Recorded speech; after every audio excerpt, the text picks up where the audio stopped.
Hello there. What do we do when the ones who promised us change deliver nothing but disappointment?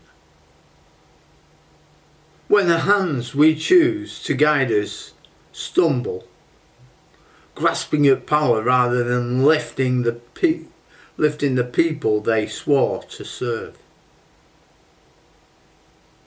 There's over 2.5 million people that have said enough is enough, and they've signed this online petition for a new general election. They've also signed it to demand that this government listen. Now, what have we received from the government? Well, basically silence. Definitely indifference.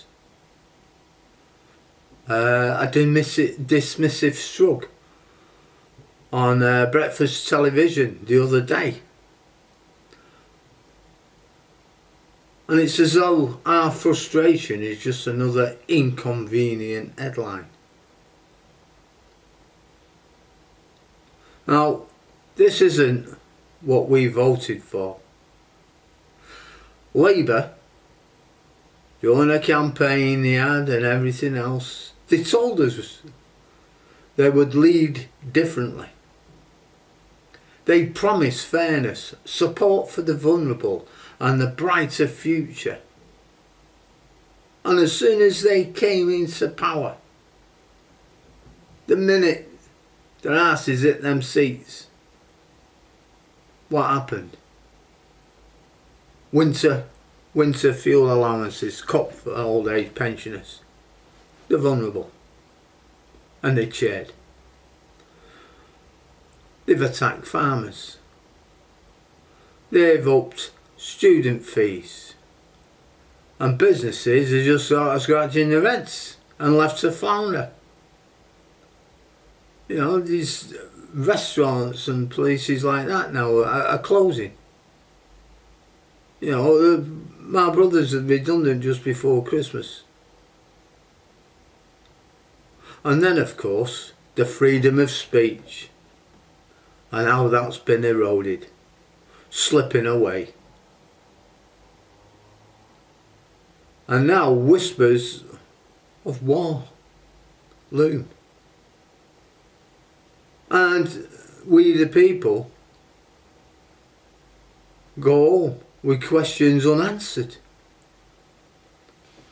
We were promised change. But the change we got the impression we were promised is not this change we're getting. So when people have asked for a general election, there's a question, and it's a question that haunts me. Who should we vote for? If we vote Labour out, who do we let in? Tories? Lib Dems? Another government of empty promises and polished lies, maybe? Will it be different, or will it be the same betrayal in a new disguise?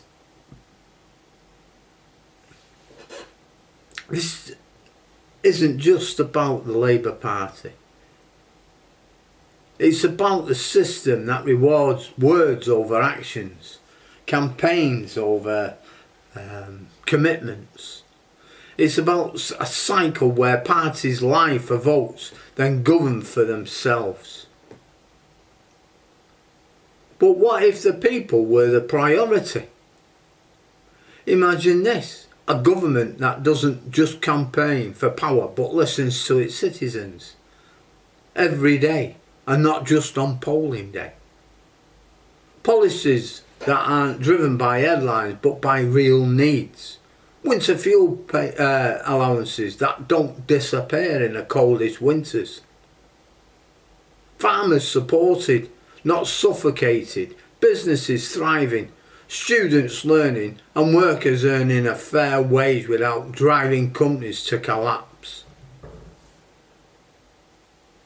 Imagine leadership that respects its voice and the voices of 2.5 million people as a mandate for reflection, not an inconvenience to be ignored.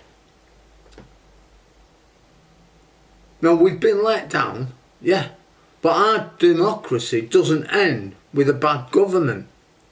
It begins with our determination to demand better. Let's not just vote out what we don't want. Let's hold every party accountable before they even get our votes. Let's ask for manifestos rooted in reality, not fantasy. Let's demand leaders who govern with transparency and courage. Now, this choice is ours. It always will be. The next government could betray us. Totally agree. My concerns. But if we let our anger turn to apathy, we guarantee that betrayal. I've come across people I ain't bothering and all the same and so on and so forth. And I understand, and I do. I'm at that stage myself. I am.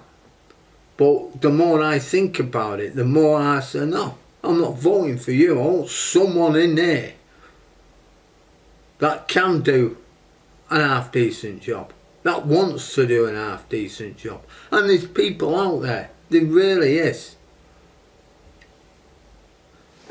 And we, the people, must remain vigilant, vocal and unyielding. The choice is ours, and it always will be. So I say to all the parties who seek our votes, prove you deserve them. Prove you won't just repeat the mistakes of today. Prove you can put the people, the farmers, the workers, the students, the pensioners before your own ambitions. Until then, I think people will keep signing, shouting, marching and voting, because democracy is ours. And I, for one, won't stop fighting for it. In the meantime, take care. Bye now.